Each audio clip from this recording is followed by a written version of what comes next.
এসআইআরের বিরুদ্ধে জলপাইগুড়ি জেলার মেটেলি ব্লকের মঙ্গলবাড়িতে এক বিরাট জনসভা তৃণমূলের। নির্বাচনী নির্ঘণ্ট প্রকাশের আগেই 2026-এর বিধানসভা নির্বাচনকে পাখির চোখ করে ময়দানে তৃণমূল। জলপাইগুড়ি জেলা এসসি সেলের সভাপতি কৃষ্ণ দাসের উপস্থিতিতে আজকের এই জনসভার আয়োজন।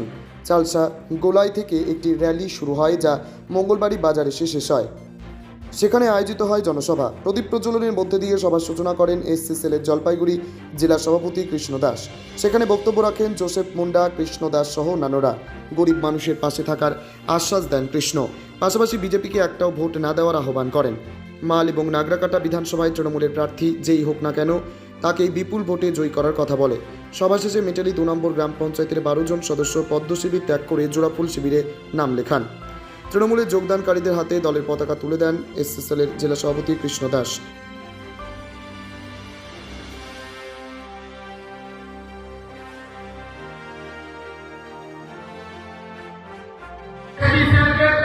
सभी हम एक अलग जोश में आ गई कि हमारे सामने निर्वाचन है।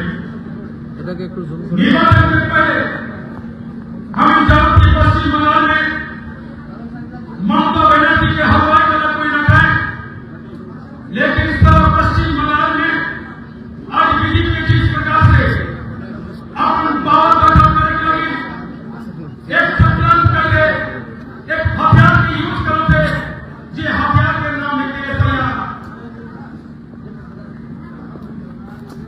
मैथिली ब्लॉक में बीजेपी यानी कि नरेंद्र मोदी की सरकार यानी नरेंद्र मोदी के चीफ इलेक्शन कमिश्नर 4630 वोटर के दोबारा याद करेंगे। सीधा सीधा नागरिकता विधानसभा क्षेत्र में 12,000 से ऊपर वोट के कलेक्टर चक्रांत जो रहे। আমাদের নাগরাকাটা যে বিধানসভা, এই বিধানসভায় আমাদের একটা মিছিল ছিল। এই মিছিল আমাদের খুব সুন্দর মিছিল হলো একটা। এখানে আমরা সকল নেতৃত্ব আছে আমার সামনে, যেমন আমাদের সঞ্জয় গুরুর আছেন, আমাদের হচ্ছে এখানে জোসেফ দা আছেন, আমাদের হচ্ছে তজিমুল আছেন, মহাদেব আছেন, আরও আমাদের যেন বলে মোবারক আছেন। প্রত্যেকটা নেতা উপস্থিত আছেন এখানে। সব নেতারা আমাদের ব্লক থেকে শুরু করে যারা ব্লক প্রেসিডেন্ট, তারা প্রত্যেকে মাদার থেকে শুরু করে সব শাখা সংগঠন, এসসি, ওবিসি, এসটি, আমাদের এসটি যেন বলে জেলার যে প্রেসিডেন্ট উইলিয়াম মিলস, সেও উপস্থিত আছেন। সবাই মিলে একটা বড় আমরা মিছিল করলাম, একটা ঐতিহাসিক মিছিল আজকে হলো। তারপরে একটা জনসভা আমরা করলাম। আগামী দিন যাতে এই সিট জিতে তার জন্য আমরা একটা বার্তা দিলাম এবং আশা রাখছি যেভাবে লোক আজকে এখানে আসে উপস্থিত হয়েছে, যেভাবে মিছিল করলেন, তাতে আমরা আশা রাখছি যে আমরা নাগরাকাটা এসআইআর এর ব্যাপারটা হচ্ছে এটা সব থেকে একটা অগণতান্ত্রিক, সংবিধান বিরোধী। এইভাবে কোনো ভোটারকে বাদ দেওয়া যায় না। বিজেপি যে কাজ করছেন, আজকে সুপ্রিম কোর্টের রায় ওরা মানছেন না, সম্পূর্ণভাবে অবৈধ। এবং এই জিনিস যে করছেন আজকে, এইভাবে সাধারণ মানুষের ভোটারের নাম যে কাটতেছেন, সাধারণ মানুষকে যে ওরা যেভাবে হয়রানি করতেছেন, সাধারণ মানুষের অধিকার যেভাবে ছিনে নিচ্ছেন, মানুষের সুবিধা তো দূরের কথা, মানুষের অধিকারকে ছিনা হচ্ছে।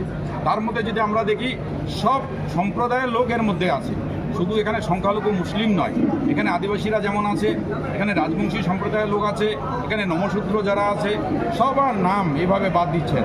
এই যে ক্ষমতার লোভের জন্য আজকে গরিব মানুষকে যেভাবে হয়রানি করছেন, আগামী দিন মানুষের জবাব দিবে।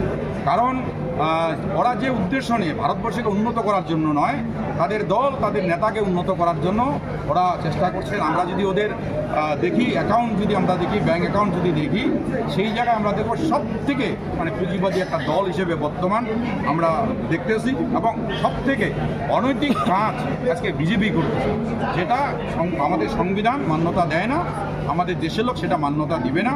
আগামী দিন দেখবেন পশ্চিমবাংলা তো একদমই পারবে না, পশ্চিমবাংলাতে পরিষ্কার 2026-এ বিজেপির অবস্থা শেষ হয়ে যাবে। আগামী দিন 2029-এও আর বিজেপি দেশে থাকবে।